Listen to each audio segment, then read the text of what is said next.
Muy buenas noches tengan cada uno de ustedes. Nos sentimos privilegiados nuevamente de llegar a cada uno de ustedes. Esta noche es una noche diferente, distinta. ¿Por qué? Porque Dios nos ha bendecido el tener la oportunidad de nuevamente estar con ustedes en la gran cruzada. Aún hay esperanza. Hoy esta noche damos gracias nuevamente por todos aquellos que anoche colocaron: Señor, transfórmame. Qué bueno es saber de que hay personas que también están dispuestas a que Dios pueda transformarles. Esta noche quiero volverles a decir: tenemos un grupo de hermanos, hermanas que están orando por usted.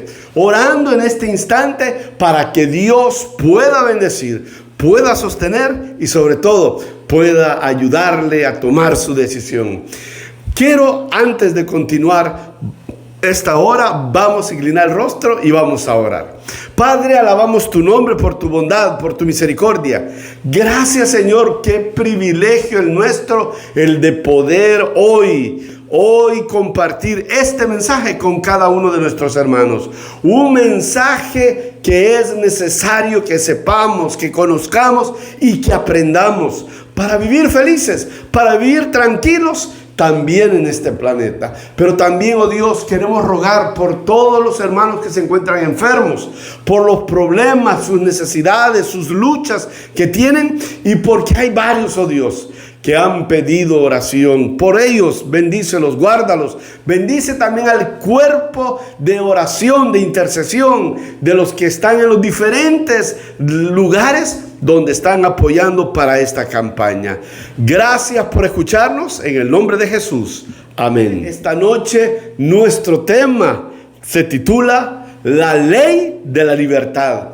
El propósito esta noche es que entendamos que nosotros hoy también tenemos una ley en la cual Dios nos dirige y desea que podamos nosotros acatarla para poder vivir felices. Ahora bien, en casi cualquier pueblo o ciudad de América Latina y toda América, encontramos tráfico regulado por señales de tránsito, semáforos, pasos a desniveles, pasos peatonales. Si todos observaran estas disposiciones reglamentarias y conducen y caminan de acuerdo con ellas, rara vez alguien va a tener un accidente. Estos conocidos reguladores del tráfico son para la seguridad de todos. Si se pasan por alto o se desobedecen, causan lesiones o inclusive hasta la muerte. Y eso no es culpa de la ley, sino de la persona que lo desobedece. Vivimos en un mundo lleno de leyes, y un gobierno sin ley es anarquía.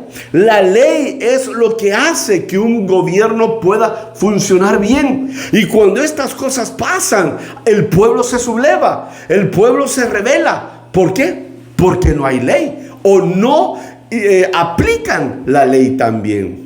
Sí es necesario entonces que para continuar, hoy muchos de nosotros veamos de que otras personas no les gusta hablar de la ley o hacer referencia a la ley. Pero David habla en las Sagradas Escrituras acerca de la ley. Mire lo que dice la palabra de Dios en Salmo 119. Salmo 119, versículo 18. Salmo 19, versículo 18.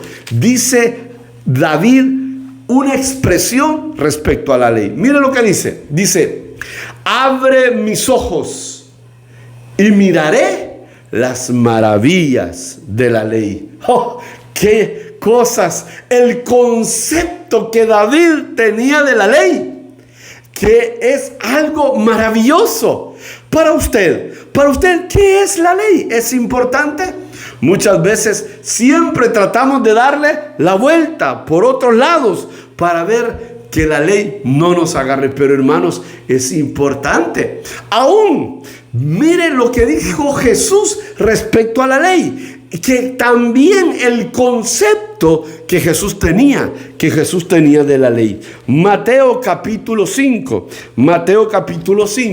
versículo 17 y versículo 19, dice de la siguiente manera. Dice así: no penséis que he venido para abolir la ley o los profetas. No he venido a abolir, sino a cumplir. Porque de cierto os digo que antes que pase el cielo y la tierra, ni una jota, ni una tilde pasará de la ley hasta que todo se haya cumplido. De manera que cualquiera que quebrante uno de estos mandamientos muy pequeños y así enseñare a otro, muy pequeño será llamado en el reino de los cielos. Pero cualquiera que lo cumpla y los enseñe, este será llamado grande en el reino de los cielos. ¿Por qué Jesús tenía un concepto tan grande de la ley? ¿Por qué? Porque ahí está hablando de un concepto elevado de la ley. Pero sería bueno también preguntarnos, ¿de cuál ley está Jesús hablando en este contexto? Si nosotros miráramos en todo el capítulo 5 del libro de Mateo, vamos a ver allí mismo, en todo el contexto, de qué ley se refiere. Mire, ahí mismo, Mateo capítulo 5, mire el versículo 21. Mire lo que dice el versículo 21, dice: oísteis que fue dicho a los antiguos, no mataréis, y cualquiera que mata será culpable de juicio. Ahora bien, ¿de qué está hablando Jesús? Mire, hagámonos preguntas. ¿De qué está hablando Jesús ahí? Está hablando de no matar. Pero, ¿dónde se encuentra ese mandamiento de no matar? ¿Dónde se encuentra? Es claro, esa ley se encuentra en los 10 mandamientos. Los 10 mandamientos que el mismo Dios dio al pueblo. Ahora bien, también, mire, en el mismo contexto de Mateo 5, no me estoy yendo para otro lado, pero miren, en el mismo contexto de Mateo 5, ahora en el versículo 27, más adelante, dice: oísteis que fue dicho, no cometerás adulterio.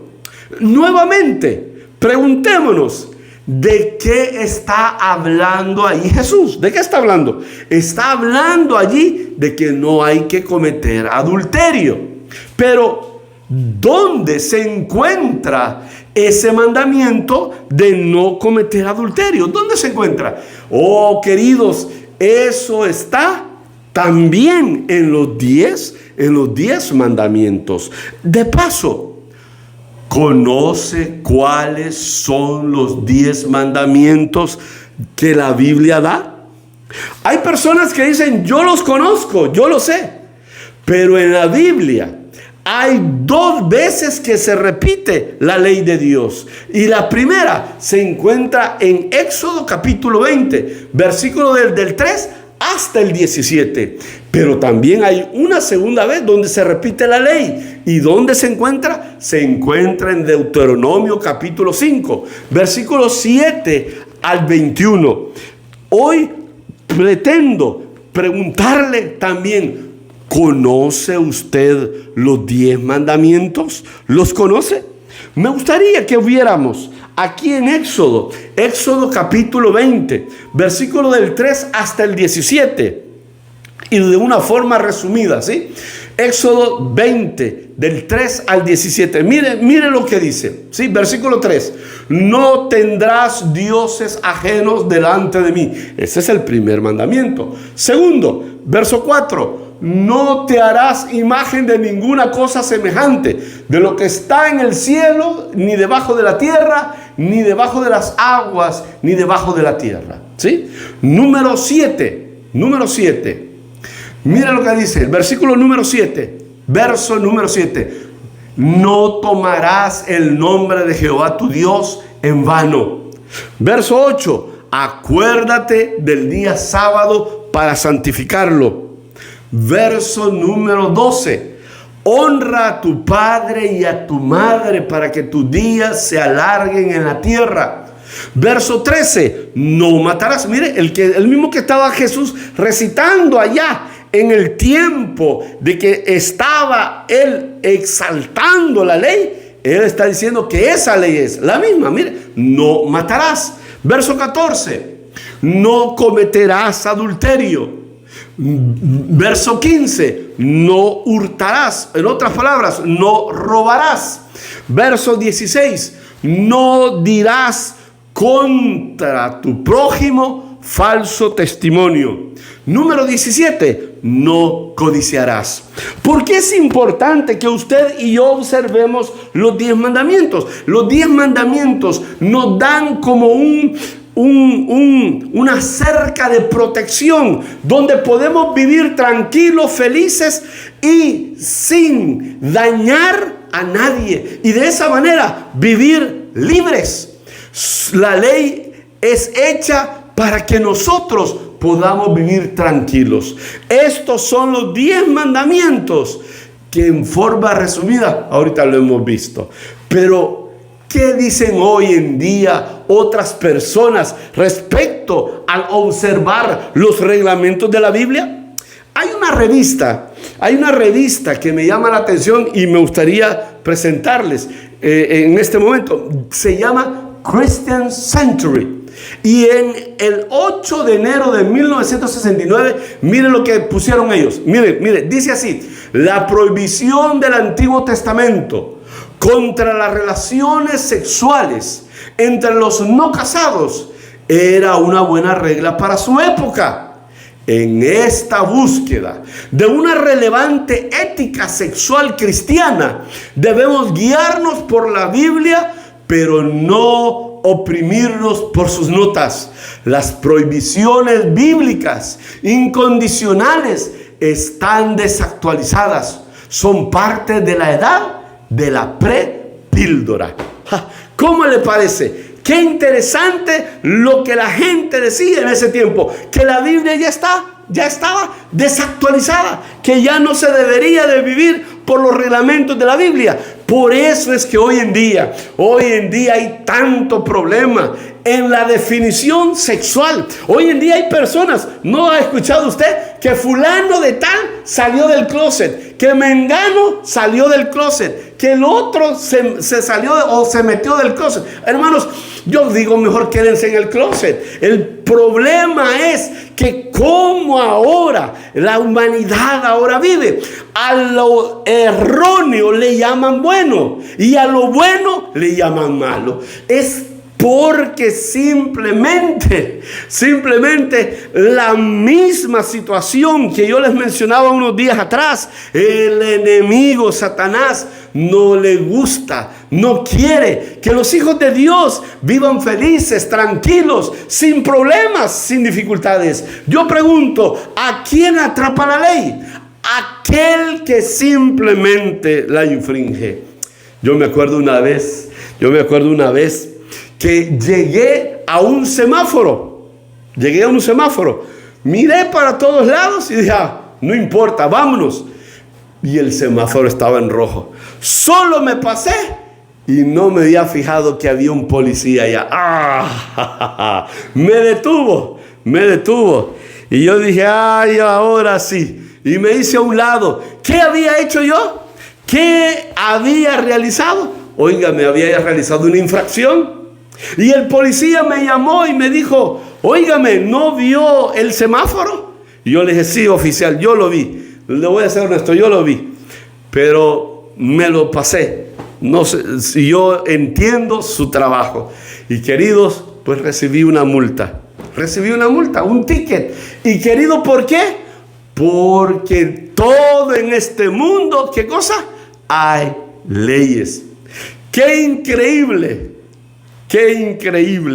Pero muchos prefieren decir, no, ¿para qué la ley? ¿Para qué esto? ¿Para qué lo otro?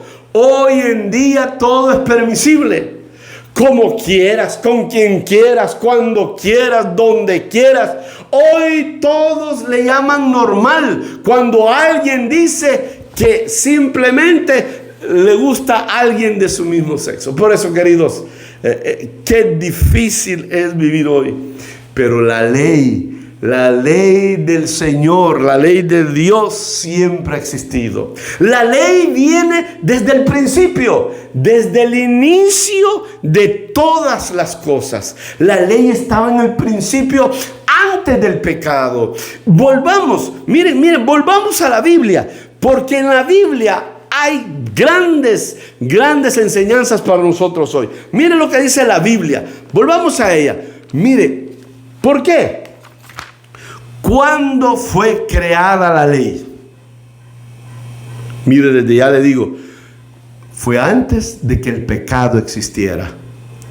Ahora, ¿dónde y cuándo empezó el pecado? Mire lo que dice Primera de Juan capítulo 3. Primera de Juan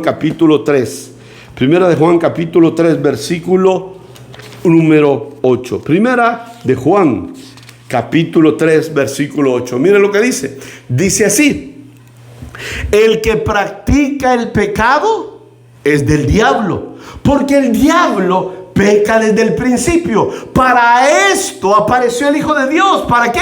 Para deshacer las obras del diablo. ¡Gloria a Dios! Amado, la ley no es algo malo. La ley no es algo dañino para nosotros. La ley simplemente determina lo que es pecado. Pero dice la Biblia aquí que el pecado, el diablo peca, ¿desde cuándo? Desde el principio. El diablo peca desde el principio.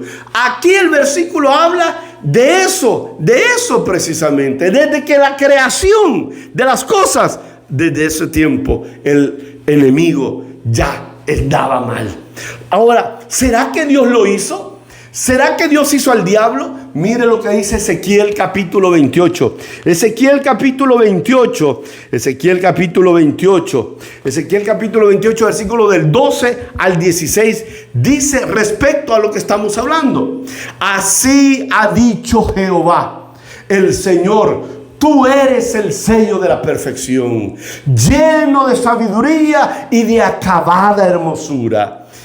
En el huerto de Dios estuviste, de toda piedra preciosa era tu vestidura, de cornalina, topacio, jaspe, crisólito, berilo, onice, zafiro, carbunclo, esmeralda y oro. Los primores de los tamboriles y flautas fueron preparados para ti en el día de tu creación. Tú, querubín grande protector, yo te puse en el santo monte de Dios. Allí estuviste y en medio de las piedras de fuego te paseabas. Perfecto eras en todos tus caminos, desde el día en que fuiste creado hasta que se halló en ti maldad. A causa de la intensidad de los tratos comerciales, te llenaste de iniquidad y pecaste. Miren lo que dice aquí, qué interesante, francamente, porque dice la Biblia que lo que Dios creó fue un querubín, un ser hermoso, bellísimo, pero era perfecto, pero sin embargo tuvo un problema: se corrompió y debido a eso, entonces pecó. Así que, ¿dónde empezó el pecado? De acuerdo a lo que acabamos de leer, el pecado empezó en el cielo, con un querubín, que llegó a ser entonces Satanás. Dios no lo hizo a Satanás, Dios hizo un ser perfecto, pero él tomó el deseo de rebelarse contra Dios, contra el gobierno de Dios, y decir: esa ley no sirve, quitémosla. Y desde ese entonces, ese ha sido siempre, en todo tiempo y lugar, el hecho de que hay que quitar la ley. Oh amados, oh queridos, dice allí que en él se llenó de iniquidad y pecó. Vuelvo a decir, ¿qué es pecado? ¿Qué es pecado? Primera de Juan Primera de Juan capítulo 3, versículo 4.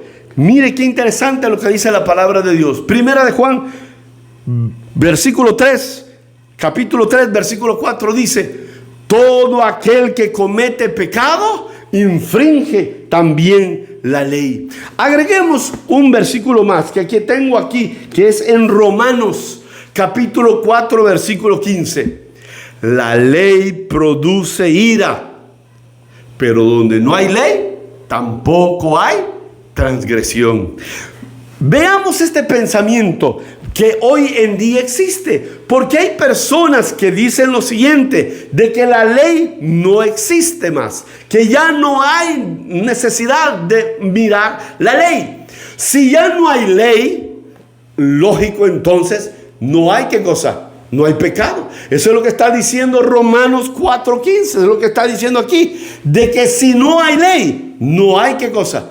No hay pecado, no hay transgresión, no hay nada. Y como no hay pecado y como no hay nada, lógico, entonces ¿qué? No necesitamos a Cristo. Mire qué pensamiento más diabólico y terrible lo que está esto diciendo. Por eso, querido, por eso, amado, ese problema que muchas veces cargamos, ese problema muchas veces de lo que nosotros estas noches hemos hablado, de decir algo me falta, algo me ocurre, algo me acontece que no tengo, que no poseo, no soy feliz, no me siento cómodo, no me siento tranquilo.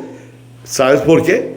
Porque realmente cuando Dios nos hizo con el deseo de adorar, de alabar. Y cada uno de nosotros tenemos ese deseo en nuestro corazón, en nuestra vida. Por eso es de que muchas veces cuando nos vemos y nos miramos y nos analizamos, miramos que todavía en nosotros hay cosas que nos da pena. La ley existía antes de la creación de este planeta. Es claramente imposible romper una ley inexistente. ¿Cómo va a romper algo si no existe? Incluso los tribunales civiles reconocen que un hombre no puede ser considerado un infractor de la ley por un hecho cometido antes de que se aprobara dicha ley. ¿Sí? No se puede. La autoridad de Dios para gobernar este mundo descansa directamente en la ley. El pecado, la ruptura de la ley de Dios, tenía por objeto derrocar la autoridad de Dios en el universo. ¿Por qué esto es importante? Quiero compartir con ustedes esta parte clave.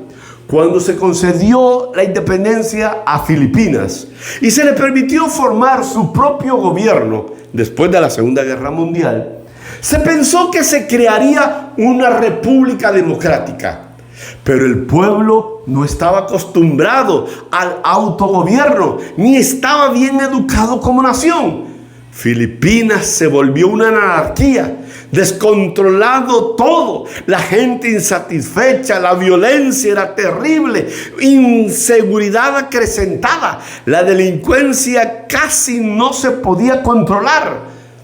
Finalmente, el presidente Ferdinand Marcos, para ese tiempo, declaró una ley marcial y el país fue gobernado por militares bajo su dirección. Esta forma de gobierno no es la ideal, pero en Filipinas provocó un cambio para mejor. Se aplicó la ley del país y todos disfrutaron de tranquilidad. La ley nos protege, la ley nos ayuda. Mire lo que dice Romanos capítulo 3. Romanos capítulo 3, verso número 20. Romanos 3:20 dice de la siguiente manera: porque por las obras de la ley nadie será justificado delante de Dios, ya que por medio de la ley es el conocimiento del pecado. ¿Qué es lo que está diciendo aquí la ley? ¿Qué es lo que está diciendo aquí las Escrituras? Lo que las Escrituras está diciendo acá es que simplemente todo lo que la ley hace es mostrarme, enseñarme lo que es pecado. Eso es todo lo que la ley hace. Por eso, queridos, por eso es que es importante que entendamos qué es pecado. Pecado solamente es infracción de la ley, y la ley lo único que me revela es pecado. Si yo digo, vuelvo a repetir lo que dije anteriormente, si yo digo, ya no hay ley, entonces ¿qué? Ya no hay pecado, porque la ley da a conocer lo que es el pecado. Y como no hay pecado, entonces no necesitamos a Cristo Jesús, porque todo mundo está bien delante de Dios. Oh, amados, qué pensamiento más satánico el que acabo de decir. Por eso tenemos que entender, la ley ha sido dada para que usted, para que yo vivamos felices, vivamos cómodos, vivamos tranquilos y vivamos felices. Es para que la gocemos, es para que vivamos alegres, contentos en todo momento. Ahora bien, es necesario que entendamos otra cosa también en todo esto. ¿Por qué tuvo que morir Cristo Jesús? ¿Por qué murió Jesús? ¿Por qué? Vayamos por favor a Romanos 6:23. Ya una noche de estas ya lo hemos usado este versículo, pero Romanos 6:23 dice lo siguiente. Romanos 6:23 dice lo siguiente: porque la paga del pecado es muerte. Mire, sencillo. La paga del pecado es muerte. Entonces, como la paga del pecado es muerte, la humanidad estaba condenada a la muerte. No había escapatoria. El hombre había pecado y merece morir. Jesús vino a expiar nuestra violación de la ley. Dios es un Dios de la ley, así como un Dios de amor. Cuando el hombre pecó por primera vez, permitiendo que el pecado entrara en el mundo, el problema de Dios fue cómo preservar la ley y a la misma vez salvar a la humanidad de una muerte eterna. La única manera en que Dios podía hacer esto, el preservar la ley y a la misma vez salvar a la humanidad, entonces era que Jesús expiara la violación de la ley, porque la ley debe de ser preservada.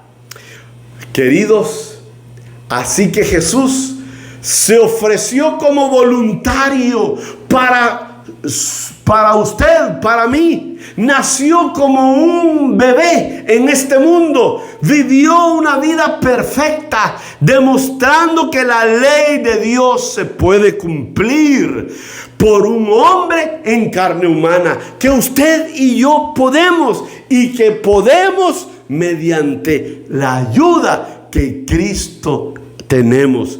Cristo se deleitaba en la ley. Cristo ejemplificó esto en su vida, ya que una de sus misiones al venir a esta tierra era vivir la ley perfectamente.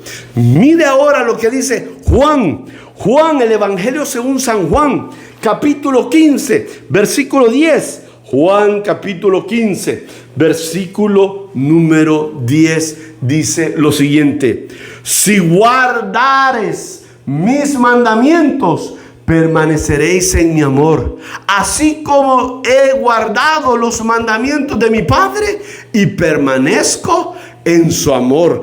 Cómo Cristo enfatizó vez tras vez la necesidad vital de la observancia de la ley. Nuevamente encontramos a Jesús enfatizándolo ahora de otra manera: que si me amáis, ¿qué cosa? guardad los mandamientos.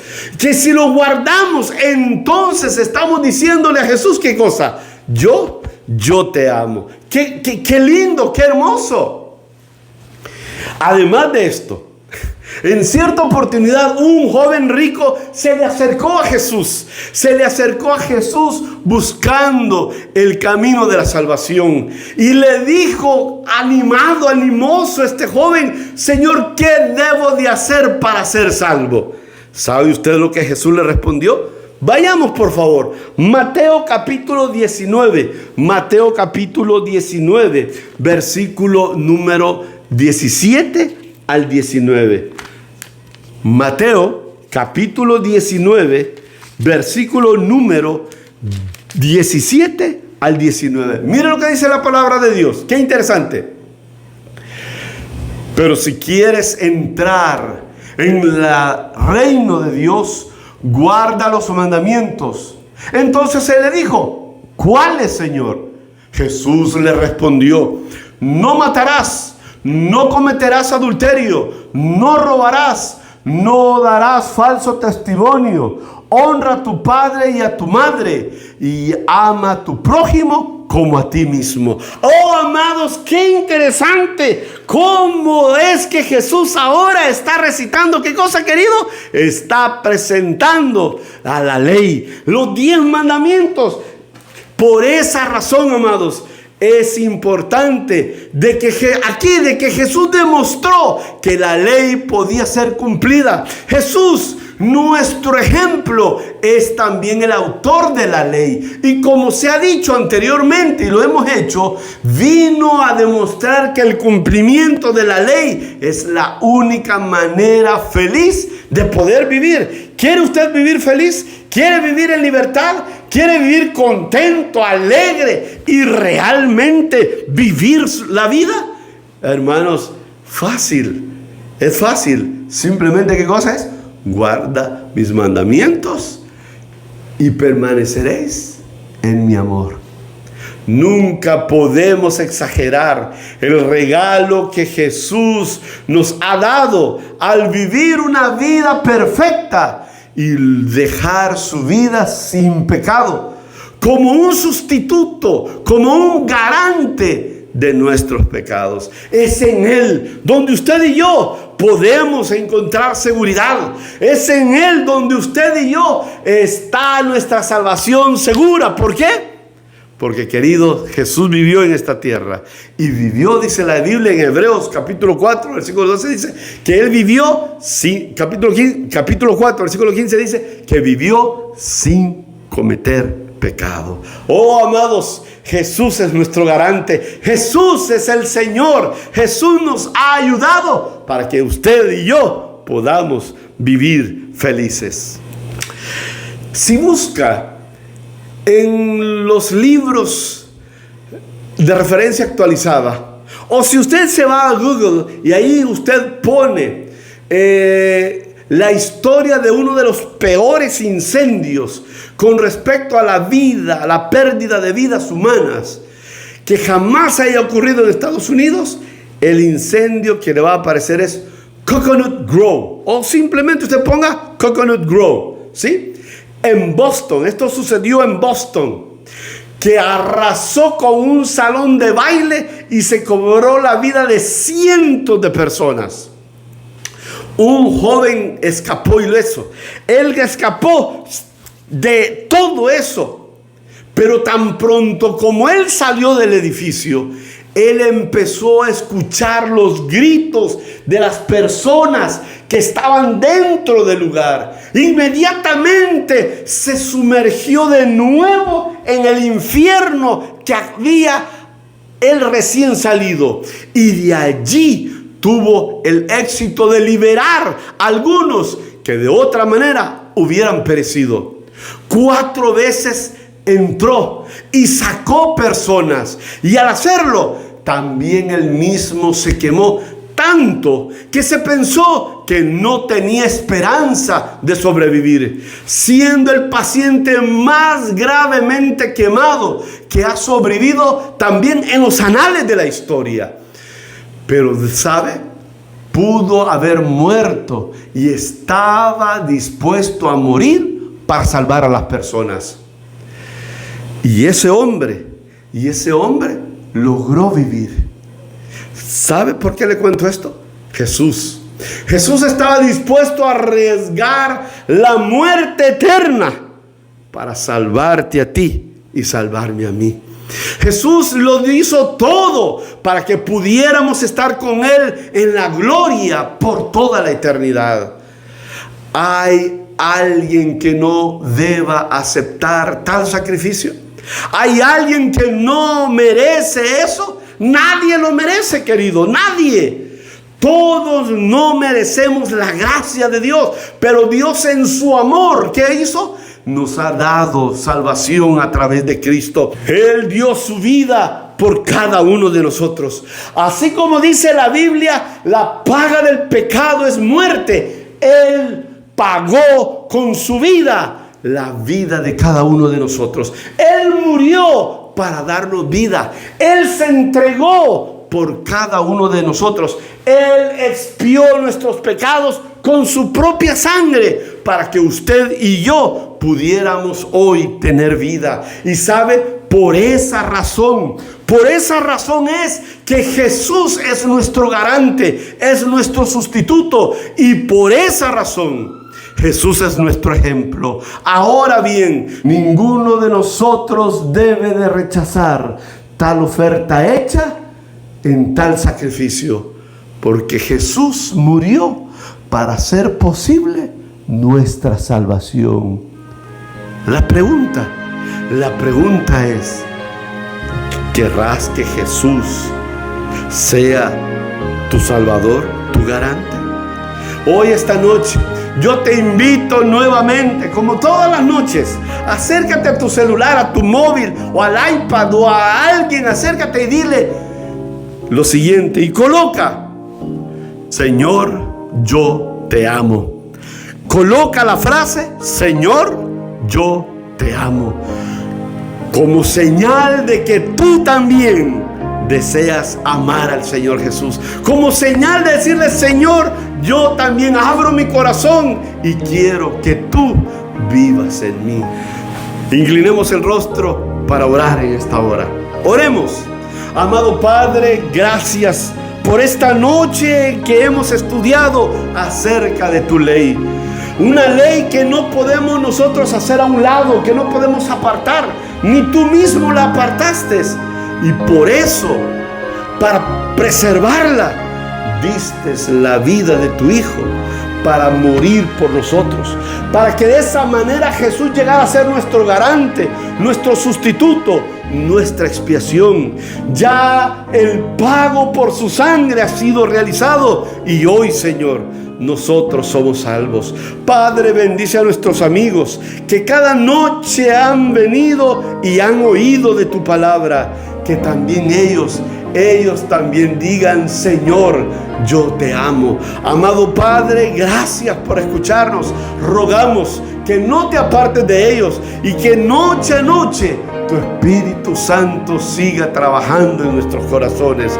Bendícelos, guárdalos, sosténlos, y que esta noche sea una noche de bendición para cada uno. Te lo agradecemos, te lo pedimos todo en el nombre de Cristo Jesús. Amén. Que el Señor me lo bendiga, que el Señor sea con ustedes. Lo esperamos el día de mañana. Que Dios me lo bendiga. Lo esperamos mañana. Y recuerde, aún hay esperanza.